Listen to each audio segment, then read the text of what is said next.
Anyway, The speakers about it. all right, we're good to go. Thanks, Yeah. mate. The files. Well, welcome Is that- to our first meeting for 2026, the second in training. So it's tremendous to have you all here, and nice to be in Cromwell, even though we've obviously been shaken up overnight. Okay, I think Wayne, thank you for the papers. I've gone through them with Wayne and Saskia, who is an apology. She's probably coming home or out of Welcome Flat on the West Coast. I thought actually we should have the audit committee as Welcome Flat, Peter. That would have been a great place to have had a meeting. I'd love to have walked up there. Do we have any actual apologies? Obviously, there's no Saskia's there, but we've got a full crowd, which is great. Probably none, no, and minutes. We have the minutes for the last meeting, the first of our training on the 8th of December last year. I'm going to move, we've taken it through and correct for the second up. Thank you, Tracy. Any matters of accuracy or factual correctness we need to note? Pretty simple. No? Put the motion, all those in favour, please say aye. It's carried, thank you. Declarations of interest, we're up to date, guys. You probably are. Wayne, I mentioned this crowd that I'm not. That's only because I've got a couple that are still trying to land. There's an amazing number of committees that are still yet to be formed for the year. It just, I will come back to you, I think, before the end of the month on an updated one. I have had a couple of appointments confirmed, which is Kypro, believe it or not. New Plymouth and Deputy Coast. I don't think any of those particularly worry us here. So but I'll come back to the problem later. Okay, anything else then? No. Let's move on to the first item, which is our policy strategy register. Welcome, Alex. Appreciate you being here. Thank you. So thank you for that one. I was here just 2 days ago. I don't think I didn't sign out. And you haven't been fired up? No, not yet. Sign out. I don't mean that about Central Otago just as well. It's every council I just look out. Nobody's ever rang me to say, where are you? And this is probably a relatively short update for me because there was less than a month of work time between the last meeting and the report date. The main headline for you was that we're not back at target, and that's because I didn't take into account those cemetery policies needing consultation, so taking longer. And we are still expecting to move back to that target around March at the latest, sitting at 87.75%, so 86.6%. Thanks, Alex. Appreciate that. Certainly a good result. I think there are one or two that we may want to raise some questions on. Curtis, did you want to start up? I think you had one. Sorry, but I know you did. While Paul's here, the financial reserves policy.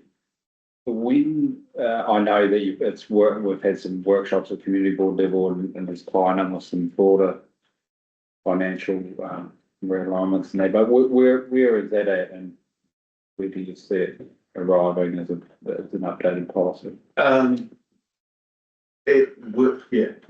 We've done all the groundwork. We've told everybody what the rules are. I guess it's just us documenting that. Before the next meeting, we will have that next audit risk meeting, we'll have that done. Just made promises to my staff.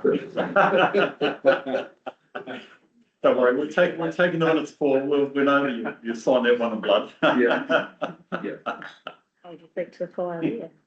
Thanks, Curtis. Any other question for anybody? Just a few for me to roll through, if that's okay, Alex. By the way, just out of interest, what do we have in the cemeteries bylaw? The cemeteries bylaw is the planning bylaw. All it says is we will do what it says in the handbook. Oh. One of those. We have to follow on that. And then the handbook itself says what hours will have the cemetery open, operate, and how many days will be together, and so that. Okay. I was just wondering, what is the Health Act we run cemeteries on? And a few others as Oh, and a few others as well. Yeah, I just wanted to use. Okay, no, that's cool. So the reserves policy, that was on my list as well, probably be interested to know. Protective disclosures, that's yet to go to council, is that right? It is, yes, it was sent to council from this meeting, I understand, at the last one. Yeah, it was. Future agenda, like February? It's on February. John, February agenda, okay. The only thing I was gonna say to you that we didn't want to hold it back. We just said it would be conditional on just a legal review. I mean, we reviewed it for reasons that made sense. There was just the question, had we had a legal eye run across it, given it was statutorily, statutorily. We don't talk about it, so it's like, no, that steps underway. Okay, that's steps underway, brilliant, okay. I was interested in actually the elected members' allowances and reimbursements policy, which was out of date. Yes. Is that a problem? No, it's not a problem. We've allowed scope for our policies to be out of date by up to 2 years through the policies policy. And that one is out of date because Wayne and I need to make a change to one aspect of it because of a change to the legislation around potential reimbursements for cameras and home security. We've got a workshop coming up on that. Okay, I'm so very, let's go over that. Okay, good, thank you. I was just concerned that if it was at a more fundamental, well, I suppose it is all about claiming and what have you, we're into the current year and it's out of date. But you've got it here, so that's absolutely wonderful. Okay, staff delegations manual. It's financial, it's actually everything, isn't it? It's administrative, financial, statutory, yada, yada, yada, yada. It's a delegation. Pardon? This is the delegation of. Yeah. What will it take to get that finished? It's out of date? Amelia, yeah, come on, you're welcome. You're all welcome to come around the table, by the way. We're trying to be pretty friendly here.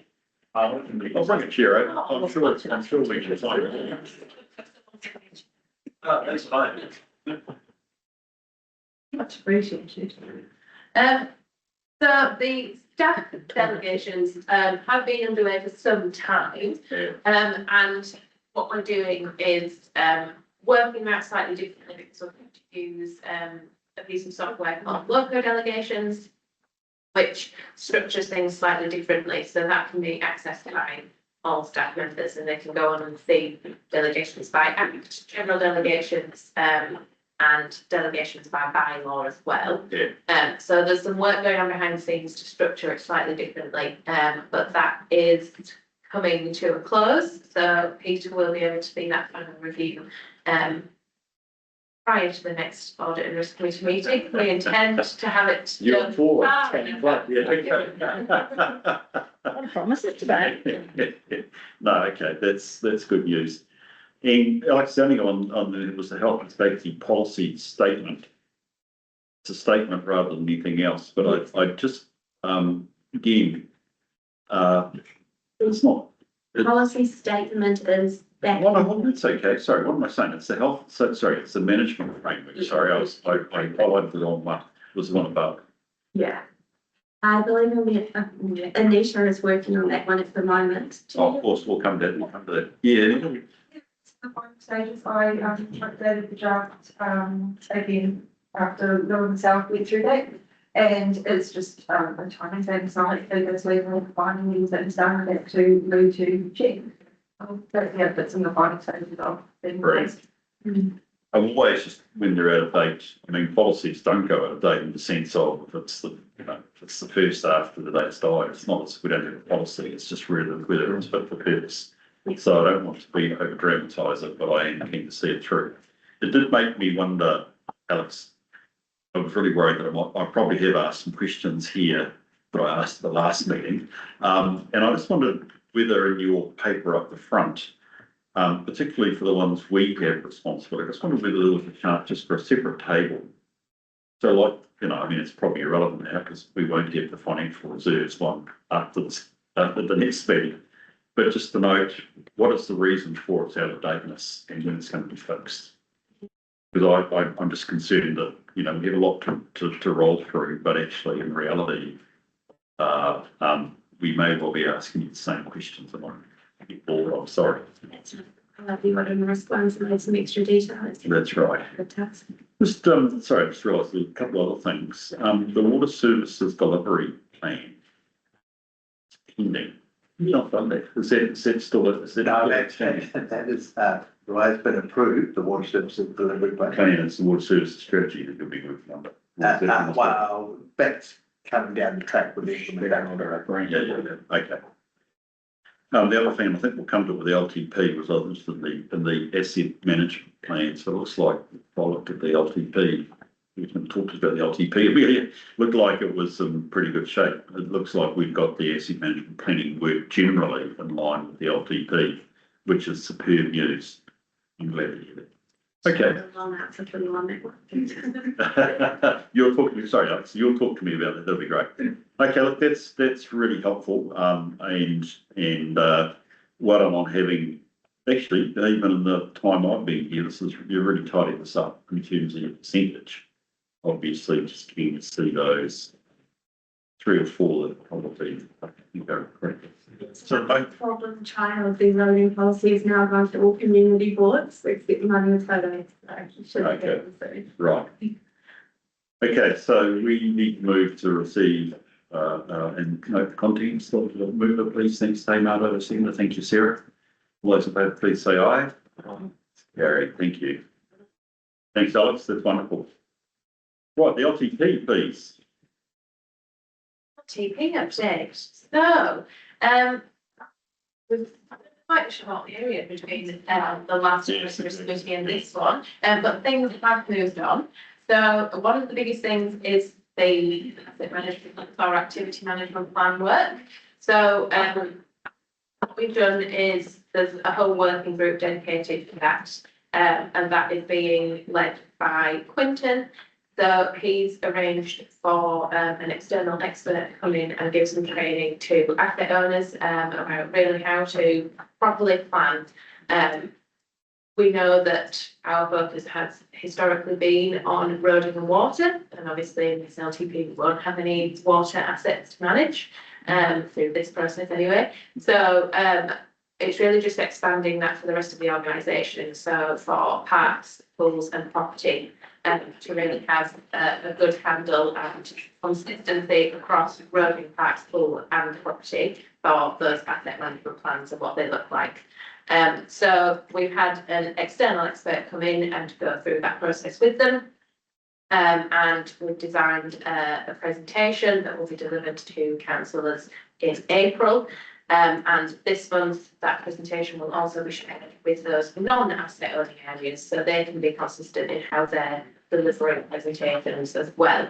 So April is the workshop day that will deliver this whole day.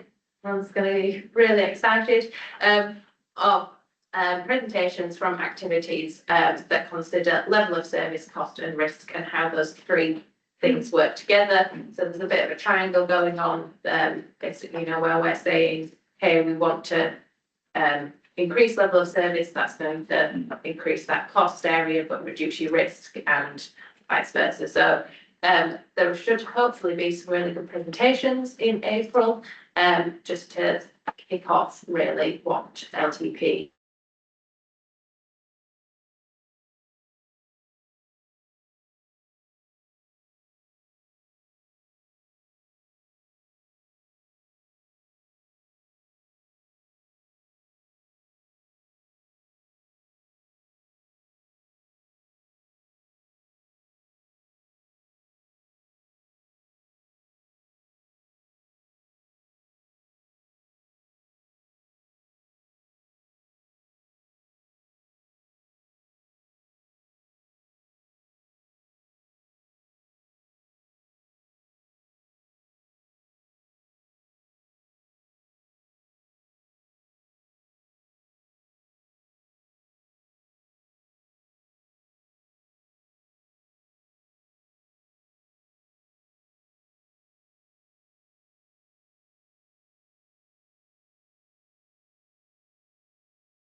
I'll just come back to the import in a minute, just to make certain I got, I mean, it's not even policy at the moment, but when were they talking about rates capping coming in? 1 July 29. Yeah, 29. yeah. And we know we're going to lose water, and our LTP covers a 10-year period. So, you know, I take the point, Paul, that somewhere CODC is going to have to relook at itself. Are you talking about after we've adopted this LTP, we're going to amend, or are you saying in this planning process? I think that we need to be thinking about it in this planning process, because we are, we're going to be setting our Yeah, next 10 years, and regardless of whether it's 2029 or we should be thinking that we're doing it now, at some point in our long-term planning cycle, we need to be publishing a rates rise of 4%. Mm. But I don't think that we could go out with our proposed LTP for the next 10 years and have anything but 4% from 1 July 2029. Yeah. So I think it's got to happen now for inclusion in this plan coming up. So, yeah, I think yes, it's a current project now. It is. Thank you. Sorry, I'm on the same view, by the way, Paul, so thank you for only confirming what I'm thinking. I mean, and look, my view is that there's one policy that has cross-party support, it's rates capping. Now, we can talk, I can talk, but I think it's nuts, but that's not the end of it. The point is, it's not a risk in my view. It's what I call a crystallising issue. It's actually going to happen. I would, I guess. So that raises critical issues. If I was to go to your roadmap earlier, have you, to be honest, these are generic titles. Sorry, there's more than generic titles. There's lots of good thinking behind it. But does this include that depth of quite fundamental review about CODC, which is on 129, what does the 4% rates cap look like? And with post-water, how do we deal with the stranded costs? How do we, the level of services, the revenue issue? Let's go back to the positive side, the revenue issue that we're probably going to have. Is that, have you, in your head, is that in here? So what we're trying to do I don't think mitigate is the right word, it's not really, but to support mitigation, is to get this stuff done early. So the programme is built to have a buffer where we do have to built into this year to allow us to pivot if we need to, and to really what we want to do is get everything in for that NZTA consistently for that funding submission in August, so that we understand the impacts of that across the whole organisation, and we're not on the back foot in November going, oh hey, Roding did this in August and now we've got to all pick up the pieces from that. So we have built it to allow for potential financial hiccups. I think we do have to work through it though, because as Paul said, it's not a position we've been in before. So I think we've got the time there, but I think we might have another conversation by the end of this year that says we used all that time. I mean, it's still quite tight, but I think we're in the best position now with how early we have started and committed to planning through this process. Another element just to add as well, we have had confirmation of a change to our audit team. That's right. So that potentially gives us some flexibility with the time of the completion of that audit, which hopefully will be favourable for us. So that helps as well. Yes, should be favourable, but I just reflect Deloitte's do have other work as well, local authorities. So we're going to have to fit in with their cycle. I think we'll come back to that issue. It's something which it'll be good to meet with them and nail down. So yeah, all I'm trying to reflect here is that theme of sorry, I was going to say one other thing. The flexibility of thinking, the ability, I know I've handed you about this before, Paul, to think about what the financial strategy looks like is going to be really important, because of course, roading will be a classic one where under a rates capping regime, you'd be looking for an exemption. We don't know what the exemptions are. No. So there's a sense here where I'm saying, I hope you're going to be thinking about 1 July 29 and what 4% looks like. But you've only got one hand up and the other one's tied behind the back, but you're not quite certain what the exemption regime may or may not look like. But that's where I think the need to start planning, but actually be flexible to be able to change in the way I think you used the word pivot becomes very critical. That will know. Yeah, very much. There's no easy answer. Okay. Thank you for that. Sorry, Curtis, that was all off the back of your question. The other question spoke for the centre. Just, and it probably ties into this report and the next report as well, just in relation to, and it is identified as high, staff workload pressure. On top of everything else, but the, I guess, and obviously the key person dependency. There's not a lot of fat in the system to be able to cope if, you know, if one or two of your key people go down, or if, you know, some of that, if the pressures are getting too much. So I guess ties into here, but also into that well-being. So it's, for me, I'm just seeing there's certain parts that are getting pushed. So. Yes, and we are very conscious of that because, you know, the same people are relying on for lots and lots of things all at the same time. And we know this year is a particularly big year. Again, with that buffer that we've got and the time we've given ourselves, hopefully we've built in some fat in the system for time, but not for people. So yes, it's something that we are watching closely. Any other questions? Just a couple from me. Are we meeting twice in June this year? We've got 2 boxes with audit and risk.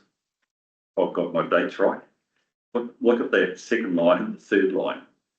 Maybe I got really excited and. Yeah. Not a problem. When I say it's not a problem at all, June's always a busy month for everybody, but I was just wondering, just to nail that, I just think we need to make certain we've cleaned up our role and when we do and don't fit into the process. It will be normal for us to look at the final document. So whether that's a meeting or whether we do something online or whether it's by email, I don't know, but I'm reasonably relaxed as far as that's concerned. Paul, with the risk, and I'm not suggesting finance is the sole focus of internal delays, the annual report, I think that's a dependency in here that we should note in this risk, and I wouldn't actually have it as green at the moment. Any thinking at the stage about the annual report and how we can make certain that's easy? That's a terrible phrase, but you know what I'm saying. Yeah. Look, I guess for the finance team, we're pretty heavily involved in all of the projects. One of the good things, if we can get things like the annual plan out of the way without consultation, that gives us a little bit of time to get ready for the annual report. We do have a good team there who, you know, is probably been a wee while since finance team's been probably up to strength. So we've got people who can do the bits that need to be done outside of my accounting team as such. So I guess the issue is going to be, it's going to happen just after, for argument's sake, the budget's closed. It's going to be a continuous process for the team. But given it's the annual report and it will be our first audit with our new auditors, we will be putting a lot of focus on dealing with that, sort of August through to October. And we think that we can deal with that. What we're actually kind of hoping, we've got to get all of the other stuff in the timeline nailed early so that we get that little break. We have mapped all of this out in terms of the time. And it will mean that we're not so heavily involved with producing documents, etc. Because all of the budgets will be in. It will then be how we present that to council and decisions that are made after that. So I'm more concerned about the budget process up to July, along with the rates review process that we're undertaking at the Yeah. moment. Yeah, We're doing okay in that space. Effectively, the next 5, 6 months after that, June, July start time is, a little less finance involvement, so I'm comfortable with that. I guess the crunch time is between now and July for us. okay, that's good to know. Rate strategy is about how you carve the hire. Yeah. Are there sort of a sense of high level objective issues with the rates as they're set at the moment? The only problem I see at the moment is that we actually haven't sat down with council and said, really what do you want us to look at? And that's coming in March, early March, I think, Wayne. I think by the strategy here it is, Yeah, we've got our first workshop with March council. 2026. Yeah. So that's going to be, the time where, we've got Steve Halliwell involved in it. So Steve's coming down to lead the workshop, and it's then, that's going to be kind of the State problem definition time. Yeah. Yeah, okay, gotcha. Yeah. I mean, we've had some stuff around the periphery where people have said, well, I want to deal with this, I want to deal with that, but it's not necessarily a fundamental change. It's just playing around the edges. And look, if council are happy with what they've got, then it's a short process, and we're okay with that. Yeah. If there's a change needed, then it's not, so. Brilliant. Amelia, can you just so I understand, I've got two other risks that I can understand. The LTP 14, so that's the post-water strategy along. I'm going to read it out now because when I read it, I'll probably think, what have I asked the question? Risk that the strategy for the organisation in a post-water services environment is not developed in alignment with project timelines overly relating and resulting in the LTP not being reflective of strategic direction. Is that the question I asked before? Yes. Okay, thank you. So I just wanted, that's why I read it out. Okay. I was more worried that in some way we couldn't align the transfer of assets, et cetera, and, create the company at the right time relative to our LTP. Yeah, no, it's. It's the former, Yeah. it's the former, okay.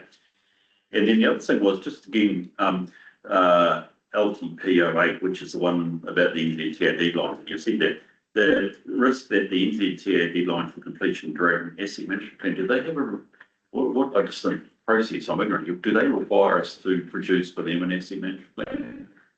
So as part of the submission, I believe we need a complete asset management plan, so that's by August.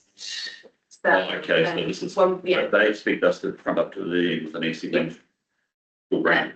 with our plan for what we need co-funding as part of that. What was that date, sorry? August is the submission.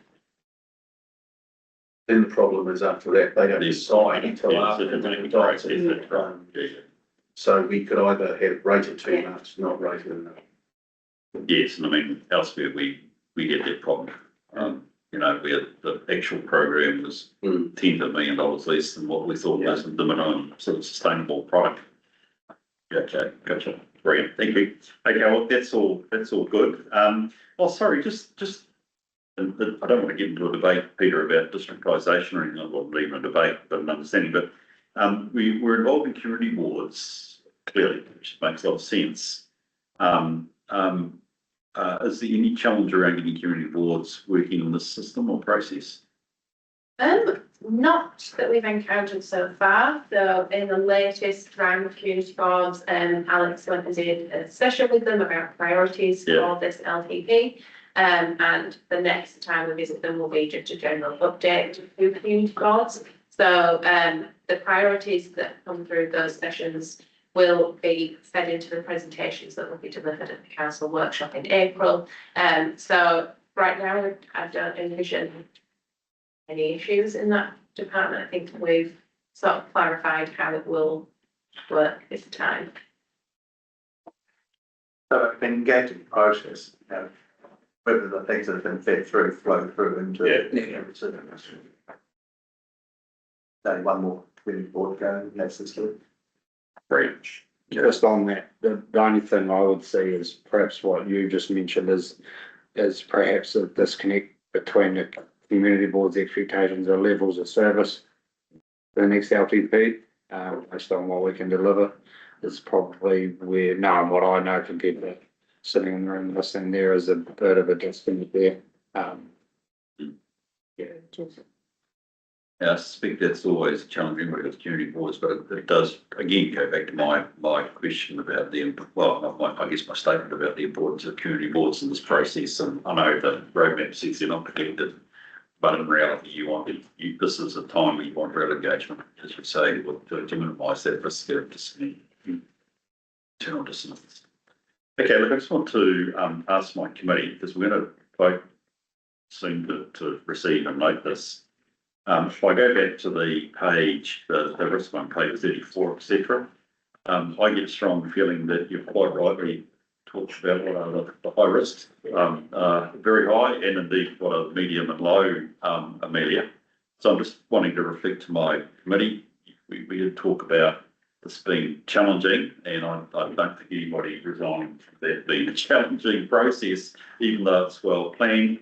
Are we happy with it's particularly that mitigation column, which makes things all look green? I think that's good. Are we happy with what's happening there? Is this your chance? This is one of your decreasing chances as a risk committee to have an input. Have we got A, the risk identified from what you've heard, and B, are you happy with the sort of mitigation or controls that we're putting in place to deal with it? I open the comment. Otherwise, I'm going to assume it's okay. It's optimistic but achievable. Optimistic but achievable. Right. And the smile she brings in makes me think we can do anything. It's all achievable. I mean, a critical thing is going to be, you need the engagement of the councillors. I don't doubt, Tamar, that the councillors won't devote to this, but it's going to be a time demand. So though March and April look pretty critical this year, look pretty critical. Yes, absolutely. And, we've timed the annual plan to hopefully be neatly sort of finished in the most part by the end of March, and that is really critical to allow us to open the budgets for the long-term plan. The next couple of months are quite big cuts. You've determined now you're not consulting on the annual plan? Not yet. That's the conversation in February at the workshop to see if there's anything that the council have identified that we haven't covered off in the draft. Okay. And then it will be March formally adopting the numbers. Yeah. We have to wait for the rates because we've got a revaluation going on right now. So Yeah. That will come in and then we can work the rates out. Because if council are happy with the numbers, then the numbers will flow into rates. But we need to wait for the revaluations. We don't want to give people this is what it's going to be, then suddenly revaluation comes in and you said this and that. So that's the issue. We get quite a lot of that, don't we? I think elected members have a good understanding of why we are wanting to go out with year 2 of the long-term plan, and I think for the most part are on board with the idea that actually we need to free up some bandwidth and capacity to get on with the long-term plan. So barring anything catastrophic or substantial coming in between now and then, I anticipate that's where we'll be heading, but do need to get capital signed off first. Yes, perversely, I don't want to also suggest everything's stitched up in a good democratic system. You would allow for that fact, but I hear your point that all things being equal, and that's the idea of long-term planning. You've thought the broad issues through, so hopefully you keep it within the year 2 of the plan. Okay, get you. So there's a critical thing that's actually getting your plan through, as you said, that is going to free up a lot of stuff. Yeah, the second risk around particularly the finance function, solely focused on the finance function, but it's going to help as far as that's concerned. And then March and April, as you said, Amelia, are quite significant because those the rates review, financial strategy, community outcomes, that big you talk about, and the April 1 levels of service, etc. That is foundational to how the rest of the 16, 15 months go. I mean, for us, it impacts finance, but it also impacts engagement as well, because with the rates review, that will rely heavily on the comms and engagement staff. But if they're tied up doing an LTP an annual plan consultation, Yeah. that's, yeah. And in fairness, I don't want to make it so heavy that it's only in those 2 months, because there'll be feedback loops out of that, because I notice you've got workshops leading in May and June, which presumably you come back with that thinking. So, yeah, it's a pretty intense period to get to that point. Okay, cool. With that, thank you for that. It's been worthwhile, I think, just spending with some of that. We need to move that we receive the contents. Thank you, Curtis. Thank you, Sarah. Motion was voted, please say aye. Aye. That's carried, thank you. Hey, thanks, Amelia. And a lot on you, which is great, thank you. Leader, health and safety, welcome. Thank you for being there. Being here, I should say, we're not there. It's thanks for being over here. Welcome to the table.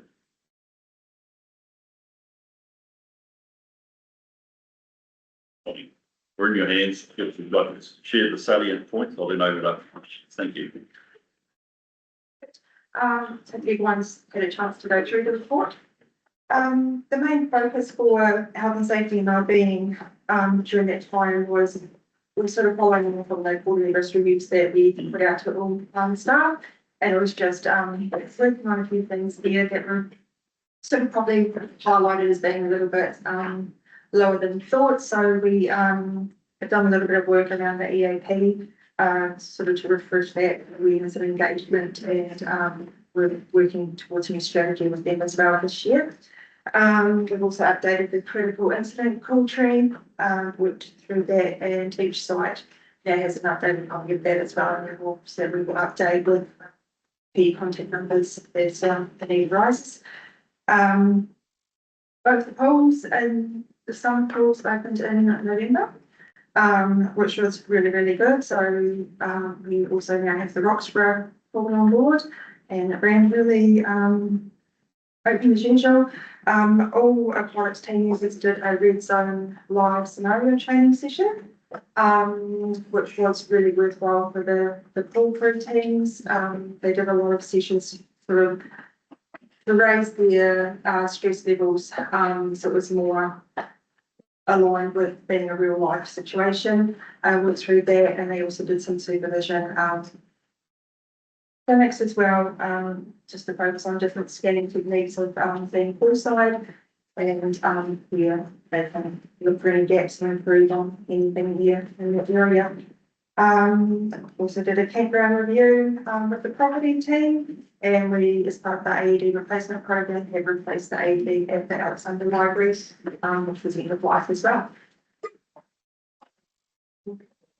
Thank you for that, Nita. That's really good. Thank you. And you can take it. Got some very interesting insights. I think. If I do a question for Nita.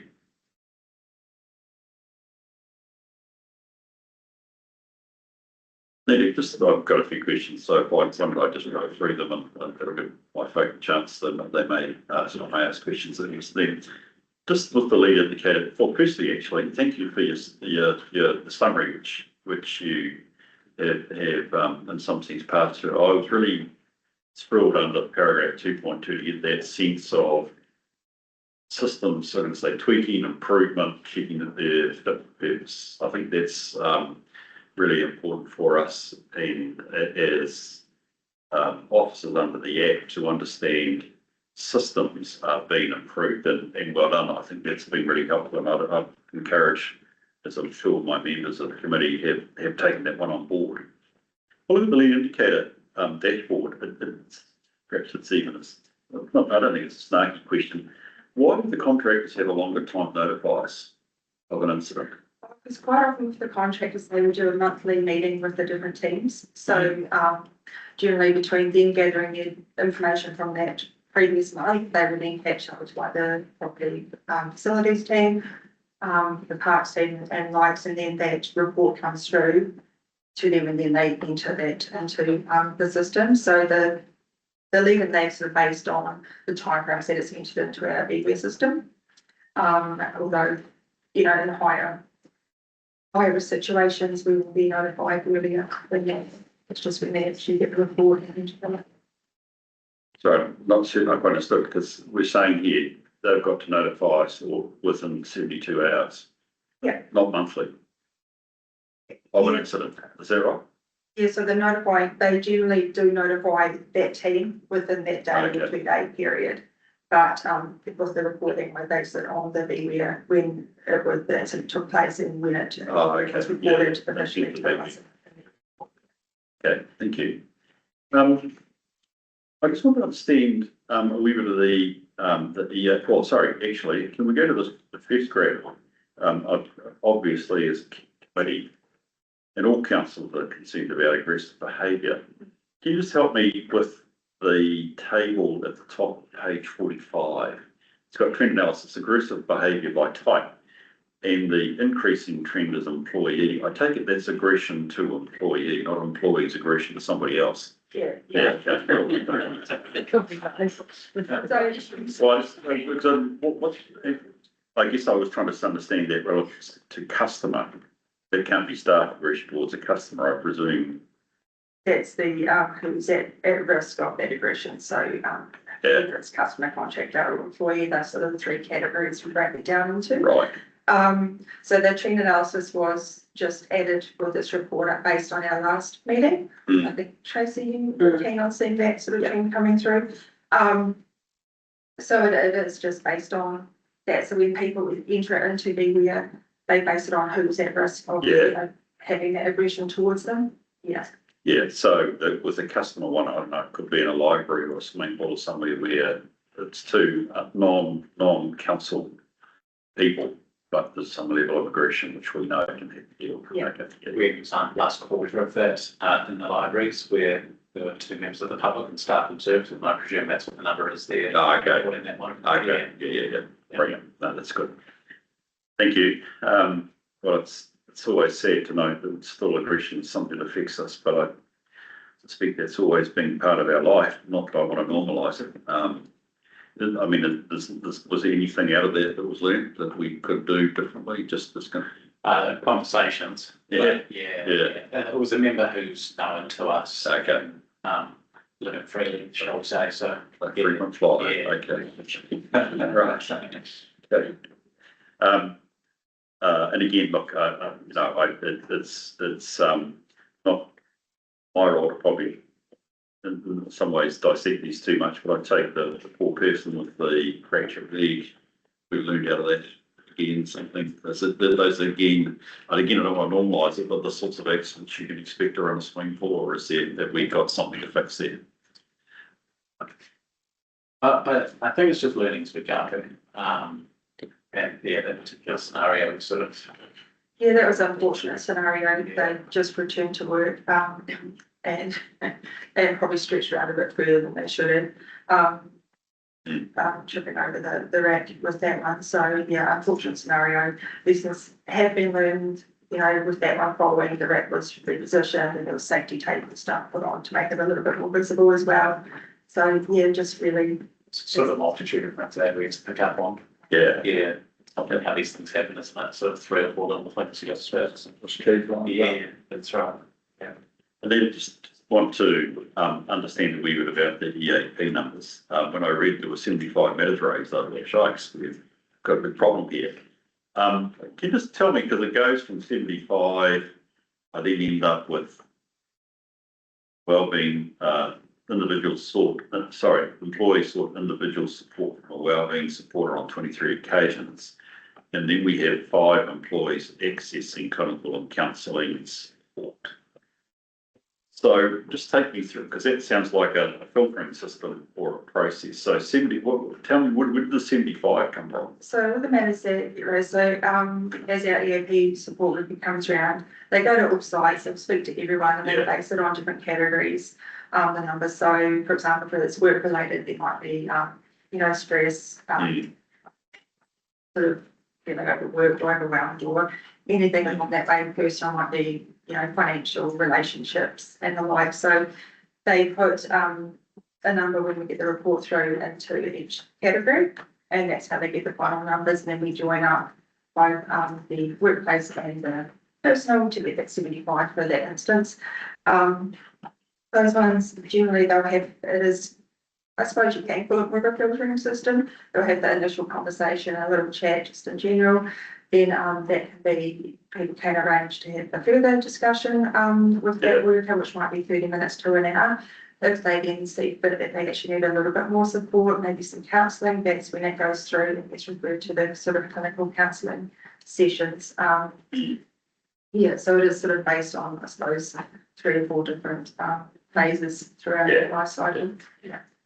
So I think it starts by sort of correctly, in order for a wellbeing supporter essentially walks the site and has a chat. So the 75 comes from there. And yeah, okay, that's good. No, that's fine. I just want to understand it. So I didn't, sorry, to express them on scene and put that way, and it's actually really good, Louise. So Yeah, and she's very good at recording every touch point that she has with somebody when she's walking around the office. So I'd say she's probably one of the best people providers that we've had with the organisation, to be honest. are there any matters, and again, because obviously you need to keep this anonymous and what have you, are there any matters here that particularly, I mean, they all concern us, but again, learning culture, anything that particularly should reflect and change practice in the workplace? Anybody can share something that they know, even better might be to give us. This moment, just keeping it aware, being aware of what's going on and how people are feeling. Leading up to Christmas, they have a lot of extra pressures and things as well, and timeframes. We have noticed a slight increase in some of the team feeling a little bit uncertain, and that just come from probably a bit of a pull through structure that they've done there with different roles and things, and also with the 3 orders and that move there. So people are feeling a little bit uncertain in that area, which is sort of coming through in there. But other than that, I haven't noticed too much more currently. Yeah, but it is good, like just for us to know that, and then we can reach out to our EAP provider as well. We are also catching up with them in the next couple of weeks to work through more of a strategy for us, which is more of a dashboard view, and it aligns with the ISO social sort of aspects as well. So that's going to be quite interesting to see about that, and we're trying to just get that engagement through as well. I think people are comfortable to reach out, which is also had approval for the EAP Wellbeing app, just to provide more resources and tools for the team to reach out and have at their fingertips really. And look, and I've always liked the fact from what I've seen of the reports, the positive side, the effective side that you've got in terms of wellbeing events and activities, which A, well done, and B, I think it's important to look at those. And I think from inside an organisation, it's not a bad way to supply the need to encourage and enable for wellbeing. Thank you for that. Well, I'll ask some questions, guys. Tama. Probably just, I had one comment to note, and it seems to be coming up in other service providers as well, is that when people are struggling with something, it's an and it's not, I'm feeling stressed at work, I'm feeling stressed at work, and we have financial pressures, and I'm worried that my mum's dying, and I think we are starting to see a lot more of that coming through just the generic workplace as opposed to other issues. And then the only other question I had was, we frequently have a couple of people who are 2-star drivers, and I'm always hot on the driving. Is it the same people who are 2-star each time? Do we have a couple of really crappy drivers, or do they get better and then someone else is coming back? Is it David? We're all looking at it.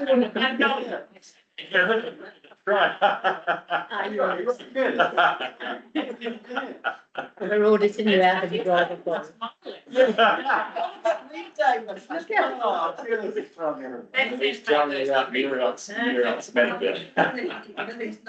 trouble that I see all the time that's happening, like it'll be a one-off and then, David's that, and then be someone else. And it is, I mean, it does include, it's not just speeding, it's sort of harsh braking and things like that. And also a lot of the time it is when they're passing another vehicle. And there's no sort of buffer, I suppose, in the E-road system. So it does include those, and I normally go in and have a look at the map and sort of see what's going on at the time. It will be going up the passing lane and in the hill and stuff. So keeping tabs on it, but there is no real notorious personnel at this stage that I'm red flagging every week though. Thank you. As if it were. Please. We want to try to. Schools track. Given a couple of really things. We do have room sections if there is a need. And that usually goes through to the, population. Thank you for that, Tamo. Any other questions? So the motion is that we receive your good report. Thank you, Anita, and we know it's a lot of emergency. Please, thank you, Sarah. Thank you, Tamo. So the motion, all those in favour, please say aye. Those against, it's carried. Thank you, Anita. Appreciate the time and your report. Good. Okay, into the next item, which is the implementation of the findings of the operational finance review. Thank you, Paul. Thanks, Bruce. I'm going to take the report as read, and I'm sure that you've got some questions, having been briefed slightly on Friday, that you would. What I want to say about this is that this is the result of that it's a little bit light on the actual plan. And that's because my team, this was over Christmas and my team didn't get back until late in the period. So we've come up with some ideas of what we'd like to implement, and that will involve discussions with IS and getting their bits and pieces done. And as we move through the long-term plan process in terms of budgeting, we will have a little bit better than we did for the annual planning process in terms of people attending budgeting sessions, which we found that last time there was some people who didn't, who should have. So we will make sure that those people attend. We'll be talking through the ELT, various individual ELT members, to make sure that they have tune up to these things. We will start making videos when my guys want to become Emmy stars and hopefully put these things up to next year's Emmys, but we will be making those videos as well. But I think the key thing that we need the discussion with IS is to get budgets in front of people as soon as they turn their computers on. So it logs into our performance software. We then have things like dashboards created for those particular individuals where they can see their financial results. That's going to take a little bit of change, and it will involve a little bit of money. We need to just check see if we've got money for this year's budget or next year's budget, because Magic will need to make the changes that we're after. So there's going to be a little bit of an iteration of this going forward. So happy to take any questions on that. Thanks for that, Paul. Look, I appreciate your point that it might be a plan light, LITE, but nevertheless, it's a sense of the direction that you want to go. Appreciate that. But good question. This, it's one of those foundational things, isn't it? The Deloitte report showed the literacy was, say, Aboriginal. I can't quite how they put it, but you could so we know we need to act on it, but we've got all the other stuff going as well. So, the sort of question I'm coming back to is actually the time that we can devote to dealing with this, along with what appears to be the urgent. This is important rather than, but we have the tyranny of the urgent dealing with it. Do you think it's achievable? I mean, it's easy to say yes to me on that one, but I just wondered how you felt about I it. think, I think that there are some wins that we can make. Yeah. And I think those wins, like this week, I've got a meeting with IS about being able to have our own SharePoint portal where we, as finance, can put stuff in there for the rest of the organisation, as opposed to going through somebody to put it up there. So I think that we can, as long as we can, we're not, causing a problem with IS, we can start making some quick wins. Whether it's okay, IS, we need this stuff to log in straight away to Magic, and that becomes the first page that people see. how hard or easy is that? Those are the types of things we need to talk through, and if that's a kind of an easy fix, then we can get those done. I think that, I know I'm using up a lot of my time between March and June, but I think a lot of that's going to be part on the job training with people, and I think if we can get, well, it's not if we can get, we will get buy-in from the ELT around making or ensuring that their staff know the importance of attending these budgeting workshops, etc. So I think those are the easy ones, and we can get people involved in their budgeting earlier and thinking about the next 10 years, because I think that it would be fair to say that in the past, it's been, well, that's a finance issue, finance will do it. Well, it's kind of was introduced at the last annual plan and the last long-term plan. It's not finance. We're there to help you, but it's really your budget. You're responsible for it.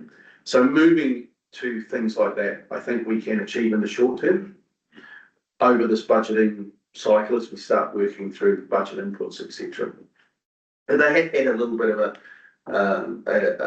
kind of a taste of it with this annual plan, going through and checking whether the numbers that they've got in year 2 are still relevant, reforecasting and all that still is there. So I think that it's going to be a little bit of pressure, but I think that there's going to be some gaps in our timeline that we can achieve some of this stuff. It's, you know, I'm going on the science report, but this is cultural change as much as anything else, because, I mean, you know, I know from personal experience, probably not being a good employee, to put something on my front page, but it happens every day, I start to ignore it. You know what I mean? So it's a cultural change that we're after here as much as anything else. Another consultant question, how socialised is the Deloitte report with the people that work for you in the organisation? We've socialised that with the budget holders. Look, I think, and I'm pretty sure that we've got, as I said, we've got the support of ELT. Yeah. I think that there's 2 approaches here. We can provide all of the tools, and we can provide all the information. Then there's going to be a top down, you know, these guys will need to be questioning their budget holders on stuff that they see, because it'll be exactly the same thing. When we provide the monthly management report to ELT, the expectation is that ELT will then go and ask the questions of their teams as to variances, etc., and then come back and explain the whys to the wider group, the wider ELT. So I think that as long as we have that commitment to ask those questions, people will need to find those answers. So I think that given it is a cultural change, and I think that we have the support of the ELT to push that cultural change through, we will just we'll be providing the tools and the information for people to be able to manage their budgets and answer the questions that they have. That's good. Look, I think that's probably we're going to leave it. I need to leave it because I hear your point. I hear you about the nature of ELT support, which is, you know, there's at least something that's semi-positive, you know, rather than making people do things. If they see this as part of good practice and ELT reinforce that, then there will have been a driver that people will start to pay attention to it, which is really perhaps the key on it. So I get that as that broader approach that ELT will take to support this project, which they will be part of the solution. Yeah, and I think just an example was probably the annual report, annual planning. So we said it was going to be in the LTP, we said 7.6. I think, you know, 7.6 previously might have been an indicative number that sort of meant something, but actually as people work through their budgets, it turned out to be 9.7. I think we were able to reinforce across all the budget managers that the DLT and the leadership team that actually that is 7.6 is the ceiling. That's and then everyone else. I think previously we might not have been so rigorous on 7.6. Ideally, it will start at 6 then. And so it is part of ongoing education and we're coming off, we are at a low base. But there is more rigor and there is more understanding why you need to be more disciplined. And if it is 7.6, 8.2 is not the solution, because it's just a lack of discipline. I mean, the process for the long-term plan is different from the previous process. And in fact, what we're doing this time around is we're doing zero-based budgeting. Because I'm not a great fan of, well, we put this stuff in our budgets and we might not have spent it, but we're going to put it back in again. Well, we're going to clear that out, and you're going to have to start thinking about what you're actually budgeting for and start making some good assumptions, but some clear explanations as to why things are in there. Which is going to be a little bit different from what, and I've already had a conversation with Nathan, because he does his budgeting, quite well, but he's not happy that we're going to clean it all out for him. He's got to start from zero again. But I think that every now and again, it's important that the organisation resets its thinking around what is actually included in its budget. So that will be a little bit different, and we'll be having to take the team through that over the next. Once we can open the budgets up, we can start, because it'll be completely different look and feel. Yeah, you remember the LTP, which again goes back to the Lloyd report, which says the ability of our staff to do that. So the level of understanding of what they're doing and how to do it is averaged. It's used, or low. Some debates can be set below base, which will require a lot of support out of you guys. Got a couple of questions. Yes, go Tracy. I'm going to say presume. Can you confirm that no one's doing budgets in other areas and they're just using the system, which is what was the problem from some time ago, where there was systems not hooking to each other in there? You're talking about, for argument's sake, people using spreadsheets to run their budgets versus. We're treating Magic as the one source of truth. That is what we report against. That is what we will be talking to the ELT with. We have no problem with using spreadsheets, for argument's sake, to load the data in, but I'm not interested in hearing any conversation about what my spreadsheet says that if it's in Magic, that's the one source of truth, and that's how we're treating it. So, look, if that's what's happened in the past, then I haven't seen any evidence of that in the last LTP or this annual plan that we've looked at. It's historical. So it will be. We did have a slight issue. Remember when a previous budget was active? Whereas this time around with the annual plan, hopefully closing that down. Yeah, we did lock that down, and that was an issue and caused us a last minute. These budgets are wrong, but they were entered into the system, but the wrong. I guess it's the wrong year, not the wrong year, it's the wrong term for it, but it wasn't the current budget. So I think it was a historical budget that was from a 10-year period, but it wasn't the current budget. And that is one of the benefits of zero-based budgeting, because everything gets cleaned out and you start from scratch and you can see the budget was supposed to be working in. But we put in place controls where people can't access previous iterations of it. It's the one they're working in is the one source of truth. Okay, well, you've just, that last comment just asked my second question about protections and measures in place to make sure of that. So thank you. Please, Tracy. When people are using spreadsheets outside of the Magic system, is it because Magic's not intuitive enough for what they need, or because it's difficult to use? I think spreadsheets are what people are familiar with, and they can do a lot more manipulation, of, you know, in terms of maths behind stuff. Whereas Magic, for argument's sake, we used to use spreadsheets a lot in terms of payroll. For argument's sake, that's probably very good examples. We've now got the labour budgeting module attached, so everything goes through the labour budgeting module. Do people use spreadsheets?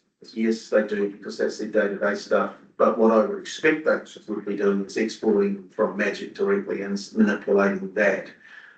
Is Magic easy to use? Magic can be as hard or as easy, but it depends on what we've set up. And I don't think we've set it up in terms of Magic performance as well as we could have done for what we wanted it to do.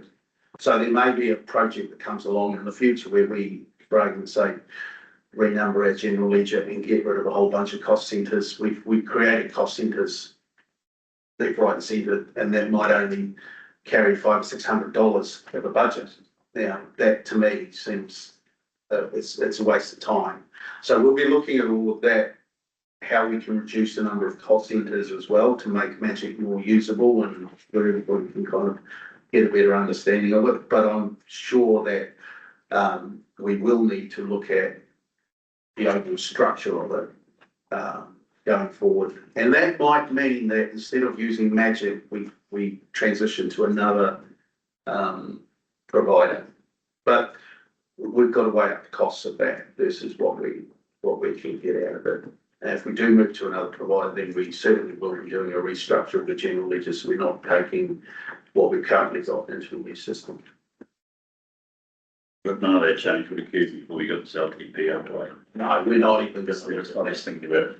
I would have known from here. And maybe the government wants to find out the government was on that. Yeah, that's right. That there's potential joining it on the boundaries with others. That might be funding with others. Yeah, no, I think that is definitely a post Three Waters yeah, position, because we're going to have to deal with that coming out of our long-term plan processing as well as our go forward. And I think that it might be 20 or 30, 40 is the LTP we look at that. Absolutely not, because not in the next 18 months. it's about time and pressure, which is great. So thank you for that. Folk, any other questions? No? Can we move to the resolution then? Thanks, Steph. Paul. I think the last meeting, we were hearing sort of the raw results from from Deloitte, and retained some concerns. So I would be keen for to give us a sense of update, an ongoing update of this. That would be great. Thank you. Yeah, just one thing, because Deloitte's have now been appointed as our auditors, they cannot now do this program. And our view is that we have approached PwC to pick up and continue with the audit program. So their next cab off the rank is the capital work stuff, and so they've kind of picked that up and run with it. Very good. Thank you for that. So we need to move that would be received and noted. Thank you, Curtis. Thank you, Sarah. Motion, all those in favour, please say aye. Those against, we carry. Thank you. Thanks there, Paul. Appreciate that.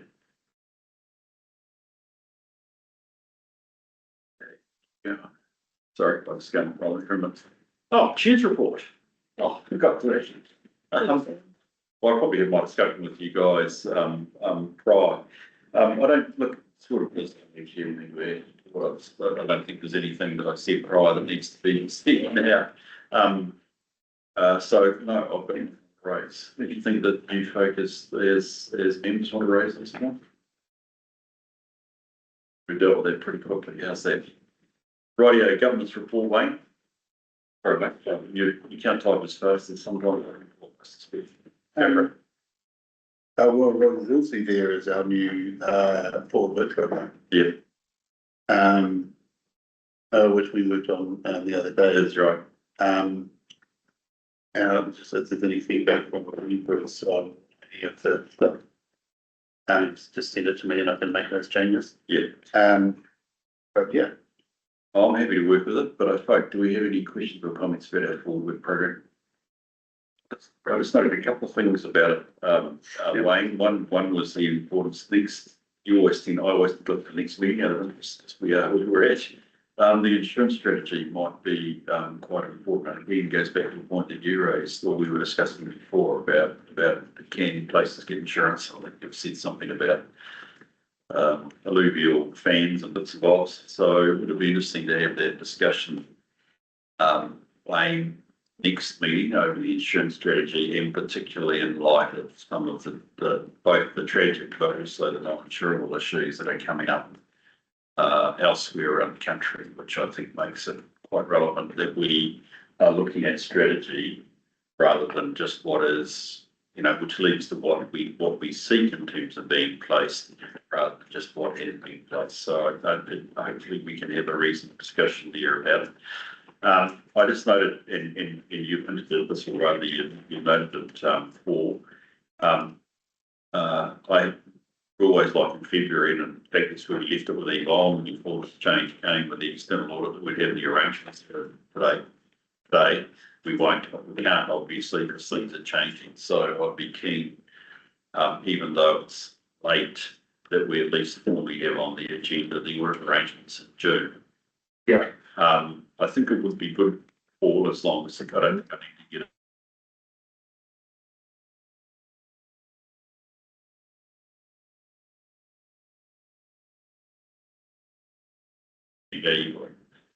For them to come and even to have a chat. I presume it would be Mike Walker, it may not be. Yeah, Mike said it is Mike. It might be useful when you get a catch up that you throw me online and that one as well. Because we'll have three things to go through. It'll be an engagement letter, which is just sort of like a big level set of expectations between ourselves and the Auditor General. We'll have a fee negotiation to go through as well. Hey, Mark. In fairness to them, we'll need to have that. I mean, this is true actually of the whole sector at the moment, but we will, I suspect they'll need a 26, 28 letter. Yeah. I think what I've seen elsewhere at the moment, they're only negotiating for 1 year because they don't want to estimate post-war reform. Yeah. So we'll probably find it's only a 1 year, but that'll be there along with their actual approach to the 25, 26. We've lined up a meeting with Mike on the 23rd of February, if that. Okay, well, keep that one out. So, I'll send you those. Yeah, details if you want to jump in for it. The other thing actually that I'd like to add to that discussion is I'd like to see the arrangements there for the LTP as well. Right. If that's okay. I don't see the reason why it shouldn't be there for June because, they need to be planning their year out. And again, if we're trying to do is, the media is trying to front load the issues and the timing, I think it would be good to get out of them a separate letter for the LTP. I mean, we'll be having that discussion on the 23rd around. Bringing the audit forward as well, to set more of our timelines for the LTP. So that would be a conversation we had. And look, in the next one as well, you're indicating that you, in effect, you guys briefed me that you've got some plans in place for a replacement to Lloyd's to do the internal audit. Yes. Yeah. I think just again, the big for the committee, generally they shouldn't be doing internal audit work. They said the Lloyd team move off. I think as you said, you're trying to get some. Okay, that's good. So I'd quite like a full work plan. That's great. Thank you for that. Yeah, it just means also our tax return has to be switched out as well because Deloitte's currently doing tax return. They haven't delivered for 2025. Yeah. It's close to the time. So we've engaged PwC to do that as well. Okay. There was a bit of a change around this surprise, but. Okay, that's good. Any questions or comments on that? No? Let's move to the resolution, please, that we receive the report. I'll move that item separately. Thank you, Tamar. All those in favour, please say aye. It's Gary, brief. Thank you for that, and thank you for the work on that one, Wayne. It's does well. Final item 9 means 5.2 seems to be way away, but it's I'll look hard to. Hopefully, I can make that 23 report. I think it'll be the key thing in between. So item 10 is the resolution to go into confidential. We've got the items there and the reasons why. I'm comfortable, that it should all be done in PX, so I'll move first. Entertain any discussion. Being none, I'll put all those in favour, please say aye. Carried. Why don't we just have a break for a couple of minutes, get done with the things, check the phones. Let's start at 11 o'clock. I'll check that for the third.